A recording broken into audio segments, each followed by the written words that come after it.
মন হিসাবে বিক্রি করবেন নাকি কেউ যদি খোলা হিসাবে কিনে তাও বিক্রি করতে পারে, যদি কয় যে মন হিসাবে বিক্রি করব তাও বিক্রি করতে পারি, তাও বিক্রি করতে পারেন না। হ্যালো ভিউয়ার্স, আসসালামু আলাইকুম। দেশ এবং বিদেশ থেকে যারা আমার এই ভিডিওটি দেখছেন সবাইকে শুভেচ্ছা এবং মোবারকবাদ। আমি মোহাম্মদ রিয়াদ চলে আসলাম আপনাদের সামনে MR কৃষি টিভির পক্ষ থেকে আরও একটি নতুন ভিডিও নিয়ে। আশা করি সকলেই ভালো আছেন, আলহামদুলিল্লাহ আমিও ভালো আছি। দর্শক, আজকে আমি চলে আসছি একটি পেঁয়াজের দানার বীজতলায়। এখানকার কারণ হচ্ছে যে আপনারা যে দানাগুলো দেখতে পাচ্ছেন এই দানাগুলো হচ্ছে বিক্রি করা হবে, এবং আপনারা যে দানাগুলাই যে উঠানো দেখতে পাচ্ছেন এই দানাগুলো কিন্তু উঠানো হয়েছে বিক্রি করার জন্য।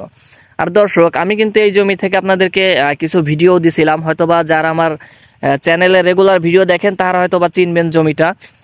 এই জমিতে আমি কয়েকবারই ঘাস মারা ওষুধ দেওয়া হয়েছিল, তারপরে মানে এই দানায় পচানির জন্য ওষুধ দেওয়া হয়েছিল। মানে এই দানাটা মানে একজন গৃহস্থের আমাদের এলাকারই, তাই ইনি দানা হচ্ছে বিক্রি করবে।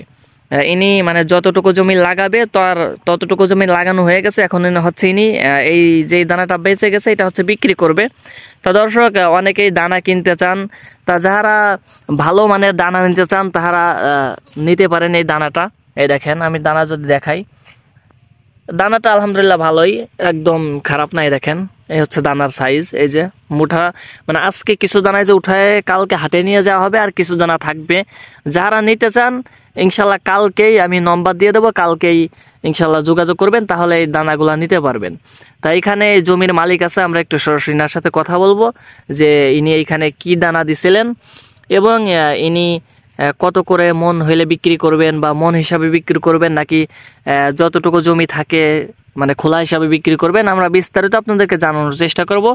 এবং দর্শক, আমি কিন্তু সরাসরি এই মানে কৃষকের মুখ থেকে আপনাদেরকে, এই মালিকের মুখ থেকে আপনাদেরকে জানাই দেব ইনার নম্বরটা, ইনার সাথে আপনারা সরাসরি যোগাযোগ করে আপনারা দানাগুলো নিতে পারবেন। তা দর্শক, চলুন সরাসরি আমরা এই জমির যে মালিক আছে আমরা একটু তার সাথে কথা বলি, তার সাথে কথা বলে এইখানে তাদের কি দানা দেওয়া হয়েছে সেটা আপনাদেরকে জানাই, এবং যারা এই দানাগুলো কিনতে চান তারা ভিডিওটি না টেনে সম্পূর্ণ দেখবেন। তা দর্শক, চলুন আমরা সরাসরি একটু তার সাথে কথা বলি। আসসালামু আলাইকুম। ওয়ালাইকুম আসসালাম ওয়া রাহমাতুল্লাহি ওয়া বারাকাতুহু। ভালো আছেন কাকা? আলহামদুলিল্লাহ, তুমি তো আছো ভালোই? জি আলহামদুলিল্লাহ। কাকা, এই দানাগুলো বিক্রি করবেন নাকি? হ্যাঁ, এই দানাগুলো লাগান শেষ হয়ে গেছে, আমরা এখন বিক্রি করব।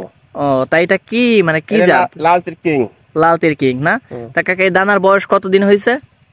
বয়স মানে আনুমানিক মনে হয় 40 হয়েছে, সর্বোচ্চ 40 দিন 41 দিন এরকম হবে, আনুমানিক এরকম হবে। তাই দানাগুলা কাকা মানে কিভাবে বিক্রি করবেন? মন হিসাবে বিক্রি করবেন নাকি কেউ যদি খোলা হিসাবে কিনে তাও বিক্রি করতে পারে, যদি কয় যে মন হিসাবে বিক্রি করব তাও বিক্রি করতে পারি, তাও বিক্রি করতে পারেন না? তা কাকা, আপনার মানে এই দানা মানে এইখানে আজকে উঠায় আনুমানিক এক পাখি মানে কতটুক জমির দানা থাকতে পারে কালকে দিতে পারবেন? এক পাখি তার পাখি বুঝে যায়, 8 দানা আছে খালি, এটা তো না, ওই যে পিছনে দানা আছে, জি আরো দানা আছে, মানে এই দানাগুলো দিয়ে প্রায় 1.5 পাখি জমির দানা থাকবে।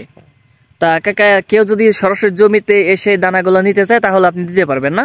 ইনশাআল্লাহ দিতে পারবো। তা দর্শক, আমি কাকা যেহেতু নম্বর বলতে পারবে না, তা কাকার ছেলে আছে, আমি একটু তার কাছ থেকে আপনাদেরকে নম্বরটা দিয়ে দেই। আপনারা যদি কেউ দানাটা নিতে চান, এই দেখেন এই দানাগুলো যে উঠায় রাখা হয়েছে, এটা হচ্ছে কালকে বাজারে নেওয়া হবে বিক্রি করার জন্য। সে কারণে যে আজকে এই দানাগুলো উঠানো হচ্ছে। দানাগুলো কিন্তু আলহামদুলিল্লাহ অনেক সুন্দর হয়েছে দেখেন, এবং দানায় কোনো রোগ নাই, দেখেন একদম সুস্থ। তা আসসালামু আলাইকুম। ওয়ালাইকুম আসসালাম। ভালো আছেন ভাই? জি আলহামদুলিল্লাহ। ভাই, আপনাদের নম্বরটা একটু বলবেন যারা দানা কিনতে চায় যাতে যোগাযোগ করতে পারে। 019 87 12 49 15। জি ভাই, একটু আস্তে আস্তে আবার নম্বরটা একটু বলে দেন। 019 87 12 49 15। জি জি, 019 87 12 49 15। তো দর্শক, যারা দানা নিতে চান এই নম্বরে যোগাযোগ করবেন ইনশাল্লাহ। আশা করি ভালো দানাটাই দেখেন, আমি মানে বারবার আপনাদেরকে দানাটা দেখাই, দানাটা কিন্তু আলহামদুলিল্লাহ অনেক ভালো। তো দর্শক, যারা অনেকেই ভালো মানে দানা নিতে চান তারা যোগাযোগ করতে পারেন। তা দর্শক, যাই হোক, এই ছিল আজকের ভিডিওটি কেমন হয়েছে অবশ্যই আপনার সুন্দর মতামতটি কমেন্ট বক্সে বলে যাবেন। এবং দর্শক, যদি ভিডিওটি দেখে আপনার ভালো লেগে থাকে তাহলে ভিডিওটিতে অবশ্যই একটি লাইক দিবেন। তো দর্শক, আজকের মতো আমি এখানে বিদায় নিচ্ছি, দেখা হবে এবার নতুন কোনো ভিডিও। সে পর্যন্ত সকলেই ভালো থাকবেন, সুস্থ থাকবেন। আসসালামু আলাইকুম।